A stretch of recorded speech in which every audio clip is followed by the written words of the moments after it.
Alam nyo, mga kababayan na makinig tayo, komento ka lang.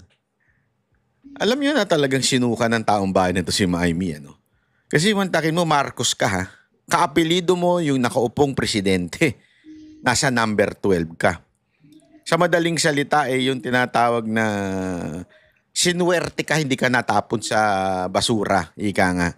Paano nangyari yun? It's because of BP Sara Duterte. At the same time, nagawan mo ng paraan yung sa PDP. PDP talaga. Magkano? Mukhang nagkaroon ng suhulan sa PDP para i-adapt itong si Amy Marcos. Kasi may mga bulong-bulungan na ganyan. Naririnig-rinig din natin na ganun nga raw yung nangyari na hopefully sana hindi totoo. Pero may alingas-ngas eh. 'Di ba? Kahit sabihin mong doon ka sa hindi ka naniniwala, pero as long as meron kang naririnig na ganyang mga alingas-ngas na nagkaroon ng bayaran para lang i-endorse siya ng buong PDP kasi may mga endorsement siya like Robin Padilla, pero personal endorsement, personal endorsement yung ginawa ni Robin Padilla. So labas dun yung partido nila. Pero yung buong partido mismo parang last minute biglang inadapt itong si Amy Marcos. Medyo magkakaroon ka talaga ng hinala na baka nga totoo yung mga naging alingas-ngas. Again, pag sinabi natin PDP, hindi ho yung Duterte na. Definitely, the Duterte is against the decision. Ako, yung endorsement ni Robin Padilla ay personal. Pero doon sa Duterte, definitely they are not in favor or masasabi natin they don't like na ipinasok si Amy last minute. Against po sila dyan. Ako, nakarinig na ako, ayoko na lang magsalita. Sigurado ako nakakarating naman sa kanila ito. Pero they are really against doon sa nangyari. As a matter of fact, ang daming ang kwentuhan doon na nagaganap ngayon Sino kaya ang yumaman? Ewan ko sa inyo. We're fighting corruption and yet anyway, mga kababayan. So, ayan po. Diyan pa lang, nakapito na. Di ba? Pito na kaagad ang sabihin, hindi para sa impeachment. Ibig sabihin, ayaw nila yung impeachment. Pito na kaagad. So, more or less, doon sa 12 pang natira. Di ba? Yung dati pa, yung mga nandun na. For sure doon, ang dami doon. Sino pa? Andun si Estrada. 2 Estrada doon. May Villar doon. May Cayetano doon. Ayan po, mga siguradong hindi for impeachment yung mga yan. Di ba? Si pangalan nun, si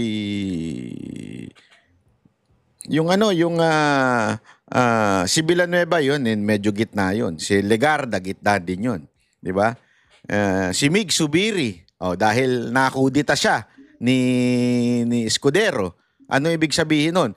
Alam naman natin walang basbas ng presidente, imposibleng maging Senate President si di ba? Si Escudero. So ibig sabihin po niyan, binasbasan ni Presidente Marcos siyang si Escudero. So malamang sa malamang galit po yan si Migs, di ba? So sigurado ako not for impeachment yan. Maniwala kayo sa akin. So in other words, Philippine Earth, wala na. Pinis na. Kahit ano pang sabihin ninyo, pinis na. Pero may mas matindi pa hong revelasyon dyan. Ito po, matindi hong revelasyon ito na grabe nga Sa loob-loob ko, nakakagulat po itong matinding revelasyon na ito. Ano po? Dito kasi nagsalita si Congressman Toby Tiangco. Kasi siya yung campaign manager ng Alyansa.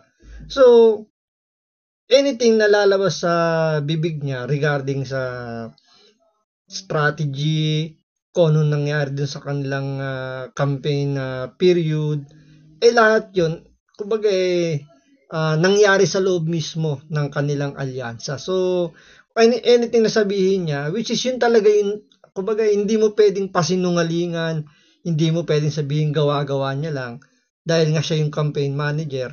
So, alam niya kung ano yung nangyayari talaga doon sa loob mismo ng kanilang alyansa. Kaya nga, napaka-importante nitong mga sinabi ni Toby Chanko na ipaliliwanag din ni Banat Bay kung bakit, anong nangyari, bakit nagsalita bigla ng ganito si Toby Chanko. So, panoorin natin. Ano po yun? Ito, panoorin po natin. Dito mo malalaman talaga na the impeachment na ni VP Sara Duterte ay pinagplanuhan. Hindi lang o pinagplanuhan, sinadyang ilabas before the election. At the same time, dahilan ng pagkatalo ng mga senador ng alyansa. Di ba ho? Ito ho.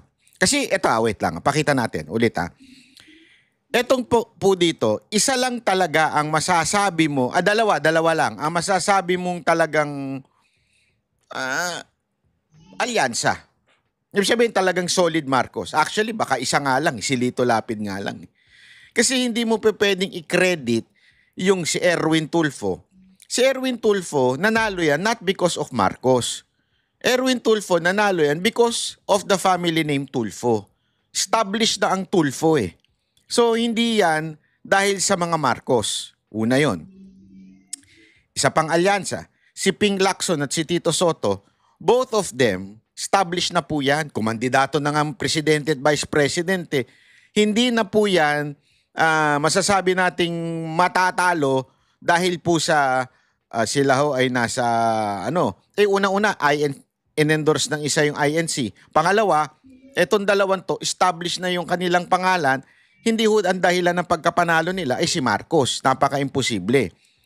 So si Camille, alam naman po natin, last minute, itinapon sa barko yan Inilaglag yan Kung meron man talagang pinakasolido na sana ay masasabi nating ito talaga ang protege ng ni Marcos o ito talaga yung bata niya. Alam mo kung sino? Wala. Si Abalos. Which is totoo Kasi itong mga binitbit ng alyansa, lahat yan may kanya-kanyang partido na yan. Kaya nga naging ang pangalan nila alyansa, kumbaga pinagsama-sama lang ng mga veterano ng politiko So ang pinakabaguhan lang talaga sa lahat ng tumakbo dyan, which is Erwin Tulfo, tsaka itong si Abalos. Pero sabi nga ni Banat Bay nga rito, tama yung punto niya, established na yung mga Tulfo.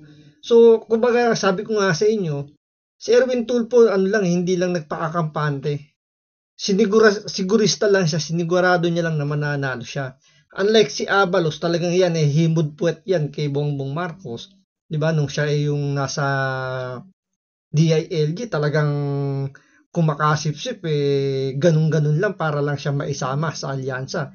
Which is nangyari naman yung gusto niya mangyari. Kaya masasabi natin na etong si Abalos lang yung kaisa-isang loyal lang talaga, sabihin natin homegrown na alyansa.